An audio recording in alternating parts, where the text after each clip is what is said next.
না, আমরা তো ঢাকা বিভাগ এবং রাজশাহী বিভাগকে বন্ধ রেখেছি। সেটা তো এই হাইকোর্টের আদেশ। না না, আদেশের আগে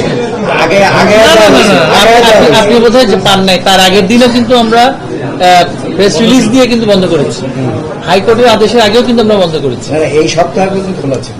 এই সপ্তাহ না, এই প্রথম দিন একদিন খোলা ছিল, রবিবার সোমবার। না সোমবার কিন্তু আমরা বন্ধ করেছি, তারপরে রবিবার শুধু খোলা ছিল। না, এটা হচ্ছে শুধু, তারপরে প্রাথমিকে কিন্তু আলাদাভাবে কিন্তু সময়সীমা নির্ধারণ করে দেওয়া হয়েছে। তো এটা এখন আমরা আবারও বলবো যে এই আলোচনাতে আপনাদের এটাও বলতে হবে যে সমস্ত কওমি মাদ্রাসাগুলো আছে, নুরানি মাদ্রাসাগুলো আছে, সেগুলো তো বন্ধ করার বিষয়ে কোনো নির্দেশনা আসেনি। সেটাও কিন্তু আলোচনাটা আপনাদের আশা দরকার।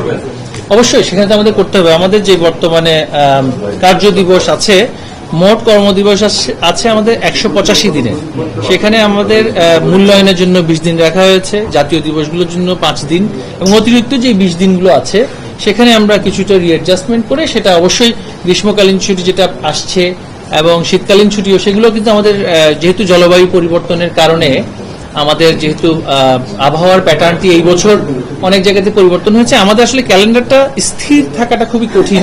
তো ক্যালেন্ডারটা অ্যাডজাস্ট হবে। গ্রীষ্মকালীন ছুটি কি বাতিল হবে? না, অগ্রিম বলা যাচ্ছে না। অগ্রিম কিভাবে বলবো? আমার যদি কর্মদিবস, আমাদের যেই শিক্ষা কার্যক্রম পরিচালনার জন্য যত দিনের প্রয়োজন, সেটা অর্জন করার জন্য যদি শুক্রবার খোলা রাখতে হয়, আমাকে খোলা রাখতে হবে।